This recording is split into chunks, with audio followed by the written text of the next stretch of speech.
नमस्कार। अभी कोरोना गया नहीं कि एक और वॉर जैसी सिचुएशन बन गई। आप न्यूज़ देख रहे होंगे तो इस बात से अछूते नहीं होंगे कि आपको यूक्रेन और रशिया का जो क्राइसिस चल रहा है वो ना पता हो।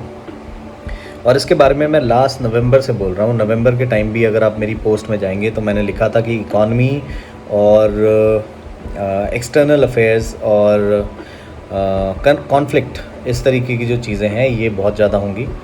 उसके बाद जब न्यू ईयर आया, न्यू ईयर के टाइम पर भी जब सब लोग ये बोल रहे थे कि ईयर 6 है 2022, ये लग्जरी का, ब्यूटी का और प्यार मोहब्बत का साल है, तो तब भी मैं ये कह रहा था कि this year is about war. अब वॉर क्यों? क्योंकि सबसे पहले आपको समझना होगा, number 6 is ruled by Venus. Venus यानी शुक्र, और इसके जो गुरु मतलब जो इसको रूल करते हैं वो हैं दैत्य गुरु शुक्राचार्य। अब दैत्य गुरु का काम क्या है?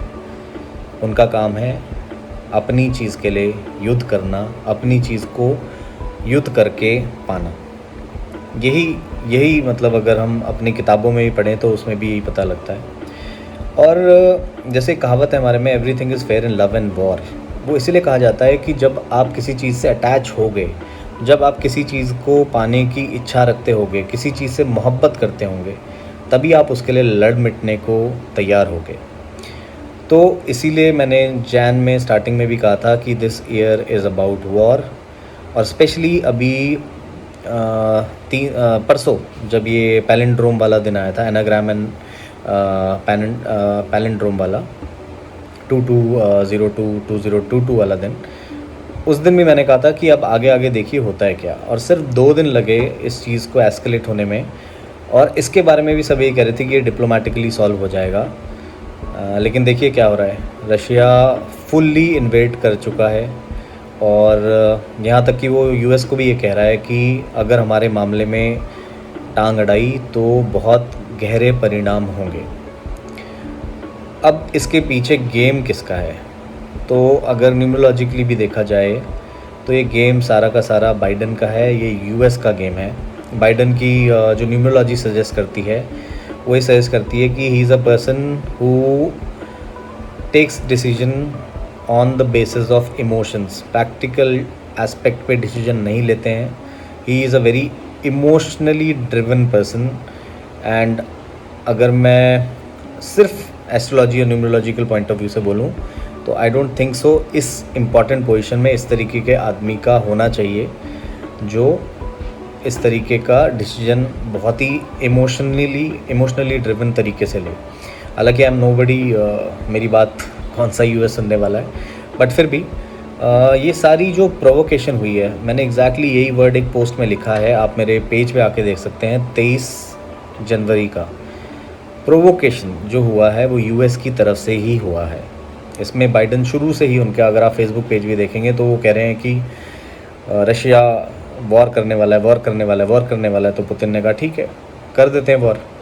तो ये प्रोवोकेशन जो है वो उधर की तरफ से हुआ है। हालांकि वॉर से किसी को फ़ायदा होता नहीं है, आज तक हुआ नहीं है, but that is the unfortunate reality. अब ये वीडियो क्यों बना रहा हूँ? वीडियो ये बताने के लिए नहीं बता रहा हूँ कि मेरी प्रेडिक्शन सही हो गई। कुछ प्रेडिक्शंस कभी सही नहीं भी होती हैं। आफ्टर ऑल मैं भी एक ह्यूमन हूँ, कैलकुलेशन ही करता हूँ। बट इस प्रेडिक्शन के सही होने के बाद एक और आगे की जो कड़ी है ना, वो कहीं ना कहीं जुड़ती भी, और मेरा जो कन्विक्शन है उसके बारे में वो बहुत ज़्यादा मजबूत हो गया है। वो ये है कि ये जो वॉर है ये सिर्फ एक डिफ्लेक्शन है। जो मेन गेम है वो अभी जून के आसपास होगा, जब चाइना ताइवान के ऊपर एक अटैक करेगा। हो सकता है हमारे कुछ बॉर्डर इश्यूज़ भी हों उस टाइम पर, बट मुझे ऐसा लगता है कि ये जो वॉर है ये एक छल है। इसके पीछे जो है रशिया और चाइना ने मिलकर कोई प्लान बनाया है। हो सकता है ताइवान, बिकॉज़ इसका भी एक हिस्ट्री है, शायद उसके लिए गेम हो रहा हो। तो इसमें रशिया चाइना दोनों का कहीं ना कहीं फ़ायदा होगा, दोनों कुछ लैंड को कैप्चर कर लेंगे। हालांकि युद्ध से किसी का फ़ायदा नहीं होता। तो चलिए देखते हैं आगे क्या होता है। बट ऐसा मेरे को लगता है कि आगे ये चाइना का भी एक बड़ा मूव हो सकता है जो जून जुलाई के आसपास होगा। और जुलाई के बाद पूरी दुनिया जानेगी कि अगर मॉरल्स कहीं पर मरते हैं और इमोरल कोई अगर देश हो सकता है तो जून के बाद जो चाइना का फेस होगा ना, वो पूरी दुनिया की पॉलिटिक्स में एक इमोरल फेस की तरीके दिखेगा। उसे लोग रेफ़र करेंगे इमोरल स्टैंडर्ड्स के लिए। सो ये था क्विक अपडेट इस सैड सिचुएशन के ऊपर। बाकी जाते आते एक इम्पॉर्टेंट चीज़ बता देता हूँ, युद्ध सोल्यूशन नहीं है, but self defence is always a solution. So always thank your armed forces, अगर वो हैं तभी आप यहाँ पे बैठ के शांति की बात कर सकते हैं। सो आई होप आप इसी उम्मीद के साथ प्रे करेंगे कि यूक्रेन में कोई ज़्यादा नुकसान ना हो। अगले वीडियो के लिए टिल देन टेक केयर, नमस्कार।